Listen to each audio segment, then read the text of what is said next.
Welcome to The Factor. On the memo today, we will consider the two biggest lies about the 2019 elections. As you know, if you don't debunk bad arguments quickly, they will soon become regarded as truth. Lie number one: the next president of Nigeria must come from the north. Nope. The next president of Nigeria could come from the north, but does not have to. By 2019, Northerners would have been president of Nigeria for 42 years out of Nigeria's 59 since independence. The truth is that apart from the hilltop mansions of some leaders, there is little in the region to show for this. The same argument could be made about their southern counterparts. Moral of the story: the presidency does not and should not confer special privileges on any region. It's usually just a blessing for the Swiss bank accounts of the occupiers and their families. But for the sake of this argument, let's say we agree to zone the position to the north, and then a northern candidate other than President Buhari emerges as president in 2019. How do we propose to stop that person from running for re-election in 2023? Are you going to abridge his rights, his constitutional rights to run again? Also, if we insist on zoning, why don't we do so on the basis of geopolitical regions? After all, if the case for zoning is fairness and balance, then rotating between the north and south still gives room for domination by the bigger groups within those regions. If we zone by geopolitical zones, then for equity's sake, the only two zones which have not produced a democratic president in Nigeria so far are the North Central and the Southeast. So let's hand it over to them. You see how messy this gets? The solution is to throw the race open and allow the best man or woman from any region to compete. Lie number two: the next president must belong to the PDP or to the APC. Nope. A next president could, of course, come from any of those two major parties if Nigerians are satisfied with what they are offering, but not be by force. The two main arguments made by those who push this fallacy are that, look at other countries, look at America. They have had two major parties and it's remained so for hundreds of years. And if you don't vote for a major party, then you're wasting your vote. While it is true that America has had two dominant parties for many years now, let us not forget how ancient America's democracy is. The first 50 years of America's democracy was dominated by parties like the Federalists, the Whigs, and the Democratic Republican Party. None of those three parties I mentioned now are in existence anymore. Nigeria's democracy is just 18 years old. If parties rose and died in America where they were founded on the basis of ideology, how much more in Nigeria where parties are personality driven? The other propaganda which says that if you don't vote for a major party, you're wasting your vote, that's just plain rubbish. If you're impressed with the two major parties, give them your vote. There's no problem with that. If you are not, you have an obligation to vote for a candidate that inspires you, if there is such a candidate in the race. The worst that can happen basically is that your candidate loses, but at least you will be sending a strong message to the powers that be. But then, what if your candidate wins? Don't allow anyone label you whether you're voting for the status quo, establishment, or you're voting for change. It's your vote, it's your choice, and it's not a waste. And that's the memo. On the deep dive segment, I spoke with a lady who frankly needs no introduction. She's a former education minister, former vice president of the World Bank, and a convener of the Bring Back Our Girls movement and the Red Card movement. I started the interview with a discussion on the Bring Back Our Girls movement. The group has been advocating day after day since 2014 for the release of the abducted Bbog girls. I asked Dr. Ezekwesili if there is a point where the group would say, this is closure for us. Has anyone told you that it is impossible to rescue the girls because they cannot be found? Has anyone said that to you? I mean, closure. Do you ever get closure when nothing to the contrary of somebody being alive has been presented you? You don't. So this society cannot be so quick at talking about closure when human beings are involved. If it were that our oil installation is threatened, would you just glibly talk about getting closure? Would government just say closure? They wouldn't.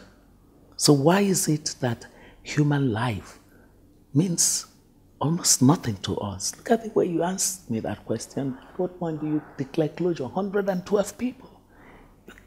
You just wake up and say, we were told to declare closure on the girls 2 weeks after they were gone. Many people who attacked us said, oh, these girls are gone. That is among the ones that even at all believed that there were any girls. But I knew that there were girls because I had to cuddle parents. I cuddled moms. I cuddled Nigerian fathers crying on my shoulder. It was, my experience with Bbog girls. Well, I think that at some point I would be able to sort of piece it all together, because I almost have to suspend my emotion in order to go through this process of standing for Bbog girls. People told us within 2 weeks, oh, if they're gone with terrorists, then what's the point? It's over. You guys just go away. And I just said, how can you go away when parents are saying, my daughter went to school, she's not back, and I haven't seen anything that should make me stop hoping? As a matter of fact, some of those parents would say, Ma, please, can you keep hope alive for us? So, to think of those girls in terms of closure is not possible, because we didn't think of them in terms of closure in 2014, in 2015, in 2016, until the first one showed up. And after the first one showed up, another one was found, another one was found, and the next in 24 were negotiated, and the next in 82 were negotiated. And today we say 107 girls that the world would have said, why don't you declare closure on them? Are back. They are in school. Families are able to call and say, thank you. To the credit of the current government, the Northeast, where the girls were kidnapped in 2014, is relatively more secure now. However, there is a brewing insecurity in the Middle Belt, where the federal government has been sadly ineffective, inefficient, and lacking empathy. I asked Dr. Ezekwesili what she broadly considered to be the biggest failing in the Middle Belt. She said it is possibly a combination of these three things. Number one, in terms of willingness to address this challenge, I haven't seen anything that suggests a fierce sense of urgency to stem the killing. There's absolutely no problem that cannot be solved if properly identified and taken ownership of. I haven't seen that ownership of this problem. It's not visible. And part of it is because it almost appears to surprise both the government and we the people when each killing spree happens. Number two, on the capacity of the people who are in specific areas of leadership to actually understand this problem, it's very, very likely. How many of our current leaders of institutions that are responsible for matters of this kind inspire confidence in you and I? This has been going on now for almost how many years? During the period of the previous administration, it was similar. It was as if they were always caught you know, making statements that suggested that they only had as much knowledge as the rest of us watching what unfolds. So capacity of the people who are leading the key institutions that should be at the forefront of ensuring that a matter like this is quickly resolved should worry us. And then the third one, the general state of the nation state. The nation state at this time appears to be quite wobbly.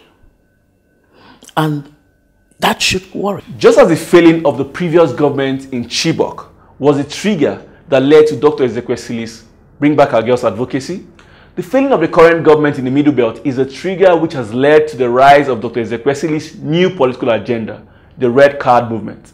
It aims to mobilize citizens to kick out both the PDP and the APC.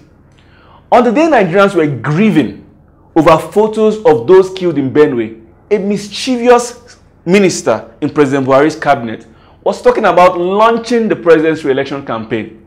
I would like Dr. Ezekwesili explain how she felt about that.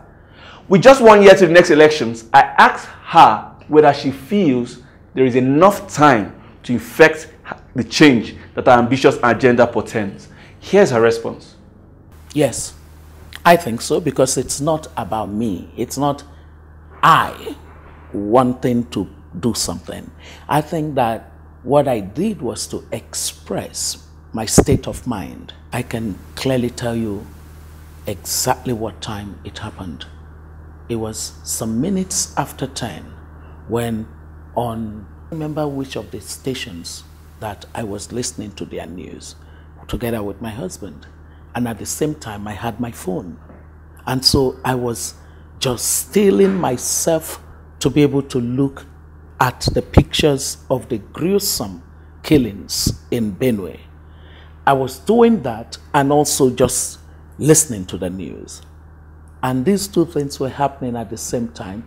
Then the news came on, and the first set of things that the broadcaster was talking about was the Minister of Communications talking about satellite launch that they were going to do, or something like that, something that had to do with satellite. And then, furthermore, the minister also spoke about the second-term bid for President Muhammadu Buhari. And I thought to myself, how did we swing from satellite to second-term bid? And by the way, I am looking at pictures of Nigerians, the women, children, and what am I hearing?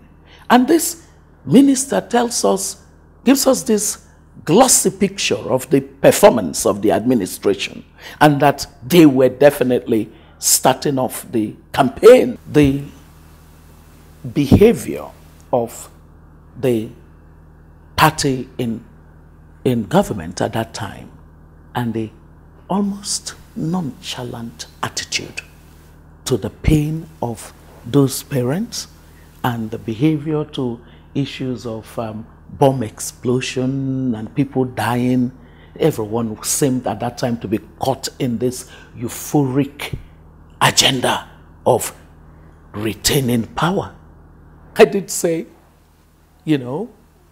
whether it is APC or PDP really does not matter to this country. If you remember, when I gave the speech where they invited me as a development expert to speak to their group when they were launching the economic blueprint, I did say it. I said, the change of acronym means nothing.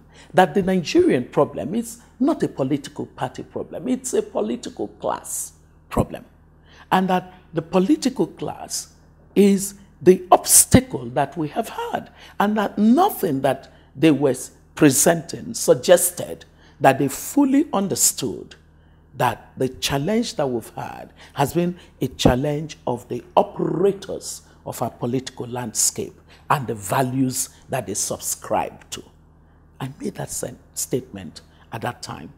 And here it was, playing out on that Thursday when I did the flurry of tweets that I did on the fact that I was issuing a red card to the APC and PDP. And you know, I've heard people sort of say, why APC and PDP? And I simply say, because statistically, they represent the majority of the historical political class that has performed in a repetitive pattern of impunity, of disregard for the state of mind of the people that they're supposed to lead. The characteristics are similar. They act like Siamese twins. So what's the point in sort of not calling a spade by saying APC and PDP, you have been responsible for the state of degradation that we see right now. And therefore, in any way that you are associated with the political system, we're giving you a red card. It's time to march you off the field. You must have heard accusations against Dr. Ezekwesili that her new movement would fracture the opposition, that it would hand victory to the incumbent president. Some people have even gone as far as alleging that she's in the pocket of the government. I asked her to respond to the allegations. Well, that's their own business. Everyone's entitled to their choice. Those who want to think of it that way should think of it that way. For those of us who care that the dominant value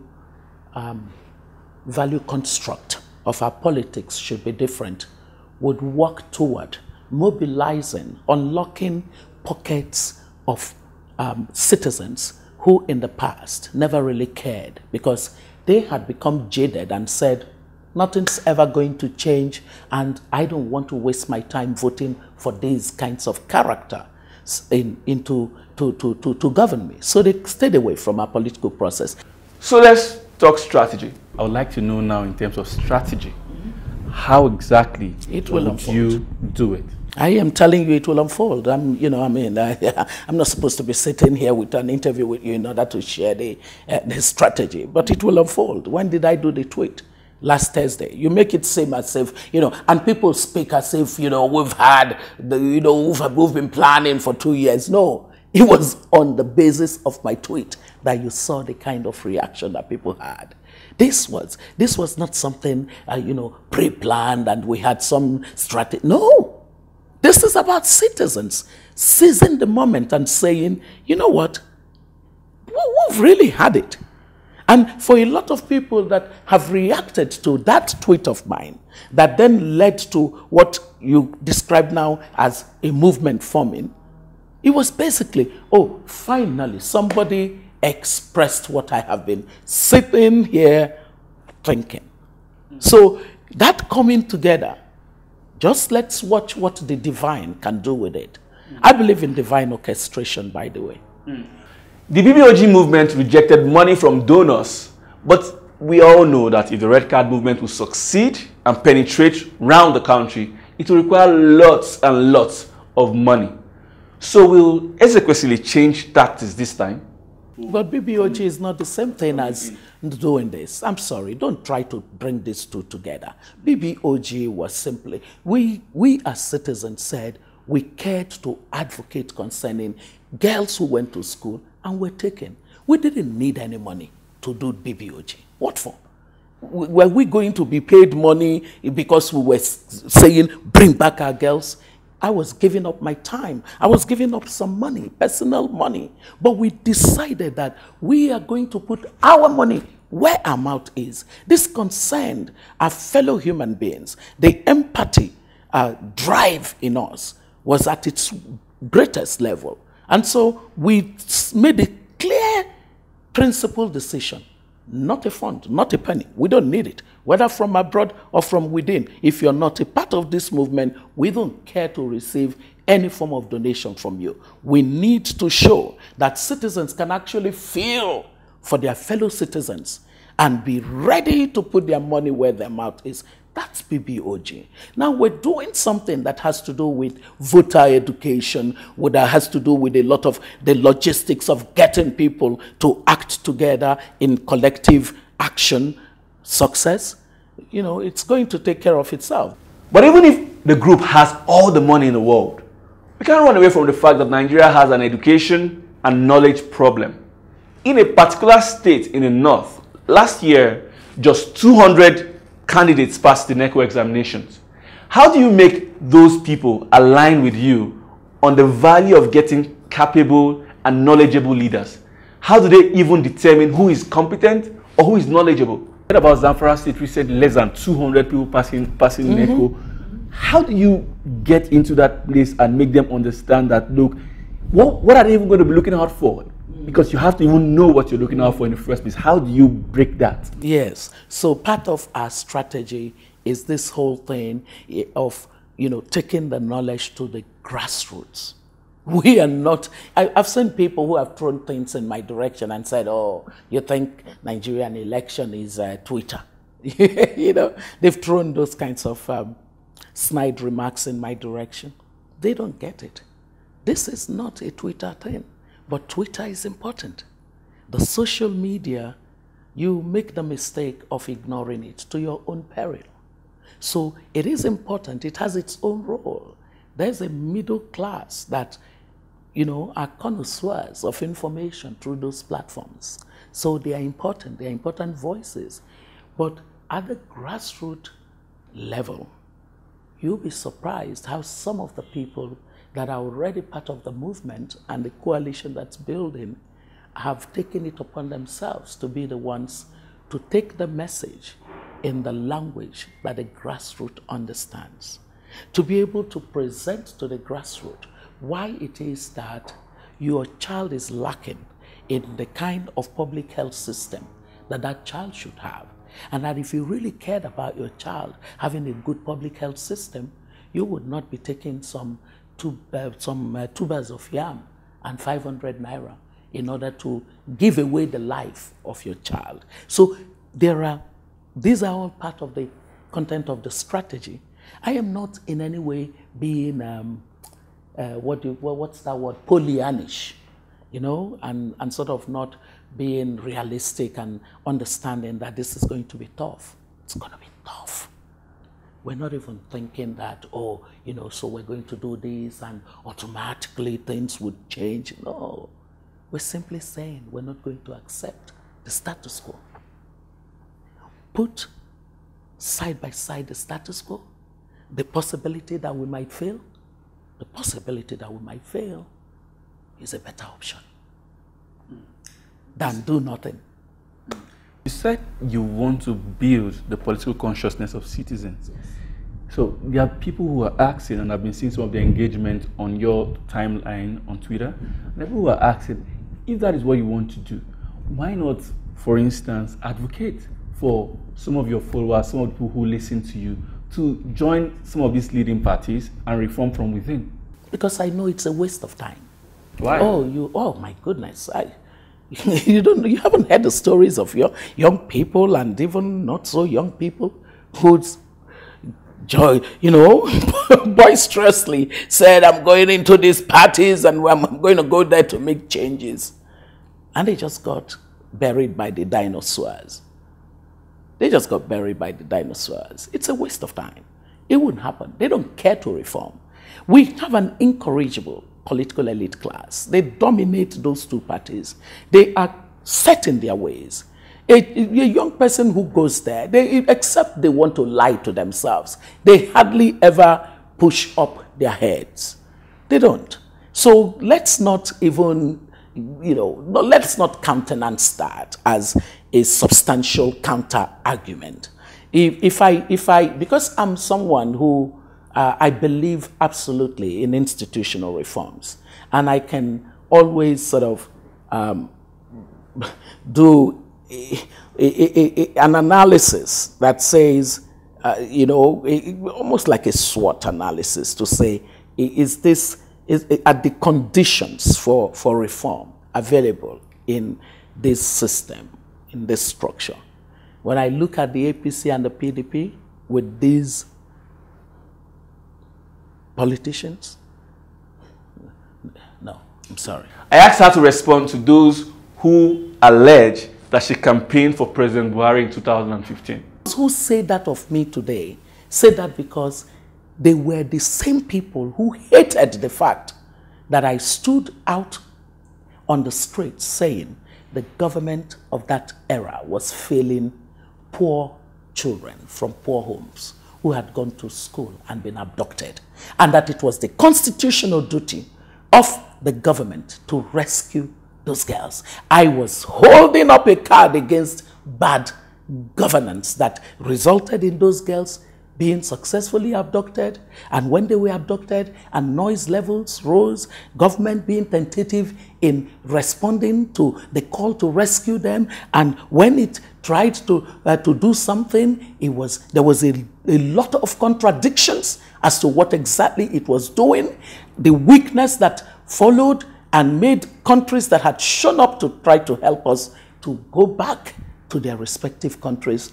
Calling attention on these failures was sufficient a basis for people who supported that administration and everything it represented to say that I asked that this administration be voted. I was doing what I should do in the land that I belong to. In voting for this administration, it was a considered decision on my part. I had to weigh all kinds of things. I mean, if you looked at the speech that I referred to earlier, it would tell you that I was not impressed, right? So I wasn't impressed with this, but then there was also this. And this, I had enough of it. I didn't say a word to anybody publicly.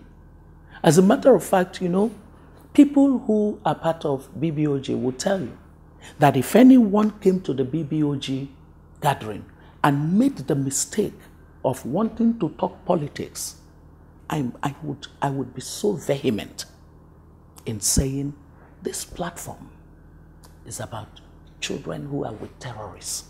You know, I have had to answer to this question many, many times. You know, some people, their DNA just doesn't fit into the mode of the politics of this country. The politics as we have it today is politics where candor is not welcome. It's politics where you have to negotiate your values. I am not prepared to negotiate my values. It was a promise made to my father. He's now in his grave, but I'm going to keep that promise to not negotiate my values. So it makes it difficult for me to look at politics and to see anything attractive in it. And so when people say to me, why don't you run for office? I'm constantly saying, which politics? Is it the Nigerian version of politics? Which is part of why I don't want others to be caught in the same dilemma as myself. That what we must do is clean up this space so that people who subscribe to high level of values would not feel like they would be in a strange arena going into politics. It's not as if the political context in other countries are angelic and only saints operate in them. But there's a certain level, a minimum standard of values that we must have in our political system. We don't even have it. I mean, it's almost like values don't come into the conversation. That's part of what I want to change. You know, I want to change this. I have this fierce sense of urgency about changing our political context, because in my lifetime, I want to be able to look at such decent human beings running local governments, decent human beings in houses of assembly in different parts of the country. Want to see decent human beings in the Senate. When you look at our Senate today, don't you feel repulsed? We have a bunch of people who get to the Senate on the back of having failed woefully, failed not in terms of delivering results alone, but failed in terms of their value choices. But Nigerian politics does what? It promotes them. In the Nigerian politics of today, what we do is we reward bad behavior. We reward bad behavior so much. The incentive for good behavior is non-existent. As a matter of fact, good behavior is so punished in our society. It's a distorted incentive system. And what I plan on continuing to do with all others who share the same conviction is to push the envelope. This political landscape must change. So maybe later on in life, I would run to be chairman of my local government.